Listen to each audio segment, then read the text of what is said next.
بسم اللہ الرحمن الرحیم، اللہم صلی علی محمد و آل محمد۔ آپ دیکھ رہے ہیں فیض حسینی ٹی وی۔ میں طالب علم ہوں حرف و عدد کا گلفام علی حسینی۔ آج میں بات کروں گا دعا میں ہاتھوں کی کیفیت کیسی ہونی چاہیے۔ دعا انبیاء کا ہتھیار ہے۔ خالق اور مخلوق میں ایک رابطے کا نام دعا ہے، اور آپ دیکھیں کہ دال اس کی ابتدا ہے اور اس کے اوپر پیش ہے دال کے اوپر، اور اس کے بعد عین ہے اور پھر الف ہے۔ 3 حروفوں کا یہ مرکب ہے۔ جب اس کے اعداد ہم لیتے ہیں تو 75 اس کے اعداد ہیں۔ دال کے 4، عین کے 70، 74 اور الف کا 1، 75۔ 75 اس کا عدد ہے۔ 7 کو 5 میں جمع کریں گے تو 70 کو +5 تو یہ 12 کا عدد آئے گا، یعنی کہ 12 کا عدد۔ دعا کا عدد 12 ہے۔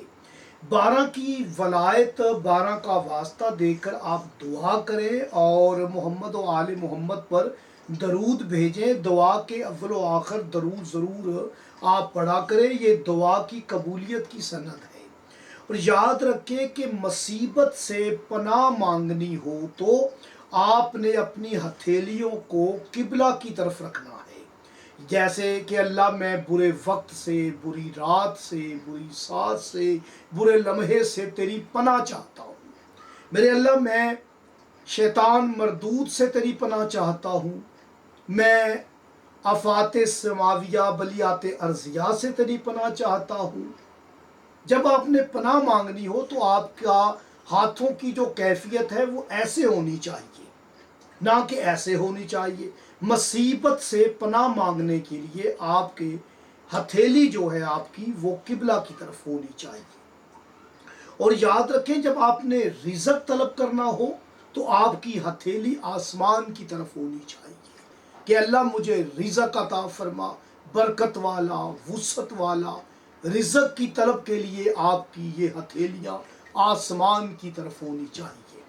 اور صرف اللہ کی طرف توجہ مقصود ہو تو درمیانی انگلی سے اشارہ کریں، اور اگر فریاد کرنا ہو آپ نے تو آپ ہاتھوں کو سر سے اونچا رکھیں کہ میں اللہ پاک کی بارگاہ میں فریاد کر رہا ہوں، تو آپ کے ہاتھ آپ کے سر سے اونچے ہونے چاہیے۔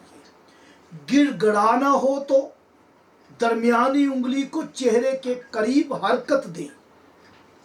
میں دعا گو ہوں کہ اللہ پاک تمام ویورز کی، سبسکرائبر کی، جو مجھے سن رہے ہیں، تمام اہل ایمان اہل اسلام کی اور ملک پاکستان میں رہنے والوں کی اللہ پاک دعا قبول فرمائے۔ مجھے اجازت دیں، اللہ نے کیا